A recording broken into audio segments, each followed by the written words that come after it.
को जानना चाहिए कि डॉक्टर मोहम्मद शहाबुद्दीन साहब विकास पुरुष थे और उनकी पुण्यतिथि नहीं है। ये उनकी जो शुरुआत थी सिवान जिला की भलाई के लिए वो आज ही से शुरू हो रही है।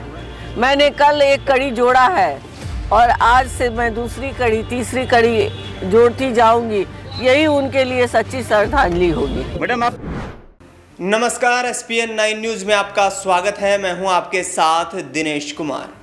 बिहार में इस वक्त सियासी संग्राम जोरों पर है। नीतीश कुमार और तेजस्वी यादव के बीच जुबानी जंग और भी तीखी होती जा रही है। लेकिन इस बीच आपको बता दें कि मोहम्मद शहाबुद्दीन की पत्नी सिवान लोकसभा सीट से चुनाव लड़ रही हिना शहाब निर्दलीय प्रत्याशी के रूप में चुनावी ताल ठोक रही है।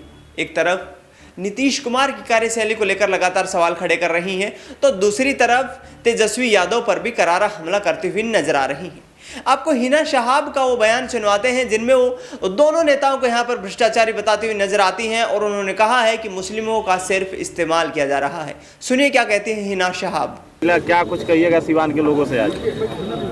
आप लोग को जानना चाहिए कि डॉक्टर मोहम्मद शहाबुद्दीन साहब विकास पुरुष थे और उनकी पुण्यतिथि नहीं है। ये उनकी जो शुरुआत थी सिवान जिला की भलाई के लिए वो आज ही से शुरू हो रही है। मैंने कल एक कड़ी जोड़ा है और आज से मैं दूसरी कड़ी तीसरी कड़ी जोड़ती जाऊंगी। यही उनके लिए सच्ची श्रद्धांजलि होगी। मैडम आपके नामांकन की चर्चाएं पूरे प्रदेश में की जा रही है। आपने साधारण तरीका से इस पर नामांकन किया है, जबकि इसके पहले बार आपने रिकॉर्ड मत भीड़ जुटाती थी अपने नामांकन में। जुटाते नहीं थे, लोगों को मौका दिया जाता था, लोगों को बता दिया जाता था कि फला दिन का मेरा नामांकन है। पूरे जिले से लोग इकट्ठे हो जाते थे। आज तक हम लोगों ने एक गाड़ी भी किसी भी प्रखंड में किसी भी गांव में नहीं भेजा है कि आप लोग मेरी गाड़ी पे बैठकर आइए, या 1 रुपया हमने तेल का खर्च नहीं दिया है। ये मेरे लिए सबसे बड़ी सौभाग्य की बात है कि लोग दिल से डॉक्टर मोहम्मद शहाबुद्दीन साहब को चाहते हैं और अपने दिल में रखते हैं। मेरे लिए भी छोटा सा अपने दिल में जगह दे रहे हैं। हिंदू विधि विधान के साथ आपका नामांकन हुआ है, इसको लेकर भी चर्चाएं हैं पूरे प्रदेश में।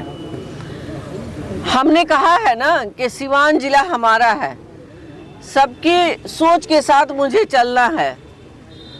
मुझे कोई विधि विधान नहीं था, लोगों का प्रेम था, स्नेह था, कि लोगों का अरमान था कि हमारे द्वार पे एक हाथी आए।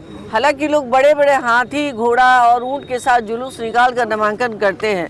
तो मेरे दरवाजे पे ये आई तो मान लिए कि वो भी तो मेरी मेहमान था ना, तो मेहमान को तो मैं मिठाई और फल खिलाऊंगी ना। आशीर्वाद मिला मैडम? बिल्कुल बिल्कुल, सभी का आशीर्वाद है, सभी की दुआएं हैं, सभी की प्यार व खलूस के साथ हम आगे बढ़ रहे हैं। कल एक खास तस्वीर देखने को मिली। लगभग 20 से 25 या 30 की संख्या में जो लोग पहुंचे थे, सब के सब तिलकधारी थे। कल मंगल था, सभी लोग अपने मजहब के हिसाब से पूजा अर्चना करके निकले थे। सब लोग मेरे लिए कर रहे हैं, आप मस्जिद में कर रहे हैं, वो लोग मंदिर में कर रहे हैं, तो मेरे लिए तो सम्मान की बात है ना। आप सबके लिए भी सम्मान की बात हो रही है कि ये सिवान हमारा एक हो रहा है और सिवान हमारा परिवार जिस दिन एक हो जाएगा उस दिन सिवान को आगे बढ़ने से कोई नहीं रोक सकता है। मतलब विकास लंबे समय से रुका हुआ है, फिर एक बार पुकार रहा है कि एक बार फिर सिवान विकास की ओर बढ़े, क्या कहेंगे? देखिए, डॉक्टर मोहम्मद शहाबुद्दीन साहब जो आपके पूर्व सांसद रहे हैं, आज हम लोग के बीच में नहीं है, लेकिन उनकी विचार उनकी सोच आप सबके बीच में है और सब लोग वक्त पे ये बात कहते रहते हैं कि विकास रुकी है, विकास रुकी है। मैं कहती हूँ नहीं, जो लोग भी आए वो अपने तरीके से जो भी काम किए बहुत अच्छा किए हैं। मुझे मौका मिलेगा तो मैं भी उस काम में मैं जोड़ना चाहूँगी। अपने आप को समर्पित के लिए मैं निकली हूँ, सिवान जिला के लिए मैं समर्पित करके आगे बढ़ूँगी। मैंने कहा, मैंने अपनी बातों में रखा कि इस्लामिया नगर के लोग पहले अपने रास्ते को सही करें, फिर उसके बाद अपने घर के अंदर की साज सजावट करें। मैडम साहब का पुण्यतिथि है और आपने बड़ा बयान दे दिया है कि राजद जब साहब का नहीं हुआ तो आम लोगों का कैसे हो सकता है? जायज़ सी बात है, साहब को श्रद्धांजलि देने एक बंदा भी नहीं आता है पटना से चलकर सिवान, और कहते हैं कि वो हमारे सांसद थे, वो फाउंडर मेंबर थे। तो आज उनकी श्रद्धांजलि है, इसलिए मैं बोल रही हूँ कि कार्यालय में भी तो नहीं मनाया जाता, पार्टी कार्यालय में भी नहीं मनाई जाती है और उनका फोटो यूज़ किया जाता है। तो मैं यही कहती हूँ कि आज तो हर पूरे बिहार में उनकी श्रद्धांजलि दिवस तृतीय मनाई जानी चाहिए थी, तो क्यों नहीं मनाई जाती है? यानी अपनापन का ढोंग ढोंग रच रही है। अब ये आप लोग ज़्यादा बेहतर समझते हैं। सिवान लोकसभा सीट से अवध बिहारी चौधरी लड़ रहे हैं चुनाव। उनके बैनर पोस्टर पे पूर्व सांसद का तस्वीर नजर आ रहा है।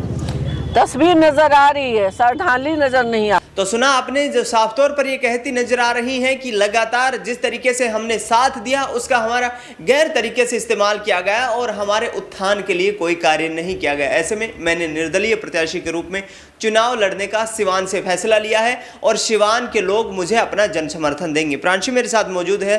प्रांशु, जिस तरीके से हिना शहाब लगातार चुनावी कार्यक्रम कर रही हैं, अब उन्होंने तेजस्वी यादव और नीतीश कुमार पर हमला बोला है कि मुस्लिमों के वोट बैंक का इस्तेमाल किया गया है। क्या आगामी वक्त में यदि हिना शहाब यहां से चुनाव जीतती हैं तो किसी दल के साथ जा सकती हैं?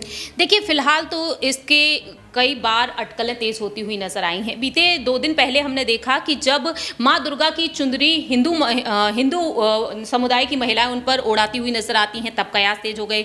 भगवा चुंदरी यहाँ पर जो उन्हें उड़ाई गई उसको लेकर सवाल खड़े हुए और ऐसे में तमाम तस्वीरें सामने आई जब भगवा रंग डालकर लोग पहुंच जाते हैं नामांकन के लिए, जिस तरीके से पगड़ी बांधे हुए समर्थक उनके नजर आते हैं, तब ये कहा गया कि कहीं ना कहीं एनडीए की तरफ उनका रुख हो सकता है। लेकिन हिना शहाब यहाँ पर कहती हैं कि देखिए, सभी रंग अपने हैं और उन सभी रंगों को मैंने एकजुट करने की तैयारी कर ली है। वह कहती हैं कि सारे ही धर्म एक जैसे हैं और सारे ही धर्म को वह एकजुट करना चाहती हैं। तो हिना शहाब ने यहाँ पर एक बेहद बड़ा संदेश देने की कोशिश की है, जो संदेश वाकई में हिंदू हो, मुस्लिम हो, चाहे किसी की समुदाय के लोग हों, वो हर किसी को देना चाहिए, जिससे कि एक जो देश है हमारा वो एकजुट होता हुआ नजर आए। तो हिना शहाब ने ये बहुत बड़ी बात कही है। दूसरी ही तरफ उन्होंने एक वक्त ये कहा था कि कायम रहूंगी अपने फैसले पर, क्योंकि लालू यादव के परिवार ने उन्हें पूरी तरीके से इग्नोर किया। उनके पति के चले जाने के बाद उन्हें वो समर्थन नहीं मिला जो मिलना चाहिए था। इसी वजह से वो इस सीट से हार गई। इसी वजह से 3 बार चुनाव लड़ने के बावजूद राजद की तरफ से उन्होंने ये सोचा, जो हार का उन्होंने सामना किया, कि इस बार मैं निर्दलीय चुनाव ही लड़ूंगी।